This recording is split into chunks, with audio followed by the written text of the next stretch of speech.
Guys, ഇന്നത്തെ നമ്മുടെ യാത്ര ലണ്ടൻ അണ്ടർഗ്രൗണ്ട് ട്യൂബിലായാലോ?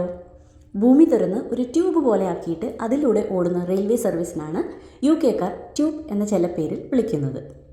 ലണ്ടനിൽ തിരക്ക് കുറയ്ക്കുന്നതിൻ്റെ ഒരു മാർഗമായിട്ടാണ് 1863 ആദ്യത്തെ ലണ്ടൻ അണ്ടർഗ്രൗണ്ട് റെയിൽവേസ് തുടങ്ങുന്നത്. ഇവർ തന്നെയാണ് ലോകത്തിലെ ആദ്യത്തെ അണ്ടർഗ്രൗണ്ട് റെയിൽവേ. എന്തുകൊണ്ടും ലണ്ടൻ കറങ്ങാൻ ട്യൂബാണ് ഏറ്റവും പ്രാക്ടിക്കൽ. അതുകൊണ്ട് തന്നെ ഞങ്ങൾ റെൻറ്റിനെടുത്ത കാർ റിച്ച്മണ്ടിലുള്ള NCP പാർക്കിങ്ങിലിട്ടിട്ടാണ് ട്യൂബ് എടുക്കാൻ തീരുമാനിച്ചത്. ഇവിടെ എനിക്ക് ഇഷ്ടപ്പെട്ട കാര്യം, നമ്മൾ NCPയുടെ ആപ്പ് ഡൗൺലോഡ് ചെയ്താൽ മതി.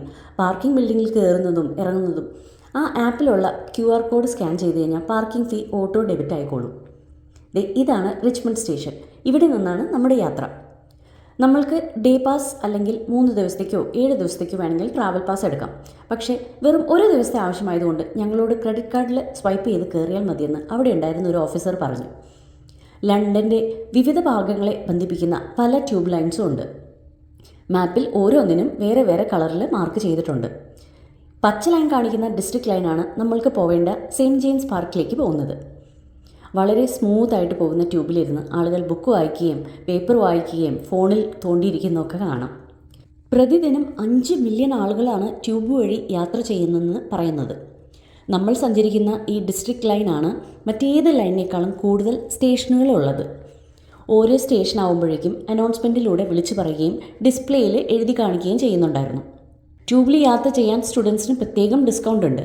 പിന്നെ മറ്റ് ട്രാൻസ്പോർട്ട് സംവിധാനങ്ങൾ പോലെ ട്യൂബിലും വീൽചെയർ ആക്സസ് ഉണ്ട്. ഇംഗ്ലീഷ് വായിക്കാൻ അറിയാമെങ്കിൽ മാപ്പിൽ ട്യൂബ് ലൈൻസ് നോക്കി വളരെ ഈസി ആയിട്ട് യാത്ര ചെയ്യാൻ പറ്റുന്ന ഒന്നാണ് നമ്മുടെ ലണ്ടൻ ട്യൂബ്സ്. ഒരു ഡെബിറ്റ് കാർഡ് അല്ലെങ്കിൽ ഒരു ക്രെഡിറ്റ് കാർഡ് ഉണ്ടെങ്കിൽ ക്യൂ പോലും നിൽക്കാതെ യൂസ് ചെയ്യാൻ പറ്റുന്ന ഈ ട്യൂബിൽ പിന്നെ എങ്ങനെയാണ് ക്വീൻ എലിസബത്ത് II വരെ യാത്ര ചെയ്യാതിരിക്കുന്നത്? എന്തായാലും ഞങ്ങളുടെ യാത്ര ഇവിടെ അവസാനിച്ചു. പുറത്തേക്ക് ഇറങ്ങുമ്പോൾ കാർഡ് സ്വൈപ്പ് ചെയ്തിട്ട് നമ്മൾ ഇറങ്ങുന്നു. നമ്മൾ യാത്ര ചെയ്ത ദൂരം വരെയുള്ള എമൗണ്ട് നമ്മുടെ കാർഡിൽ നിന്ന് ഡെബിറ്റ് ആയിട്ടുണ്ടാവും. അപ്പോൾ മറ്റൊരു വീഡിയോ ആയിട്ട് വരുന്നവരെ ബൈ.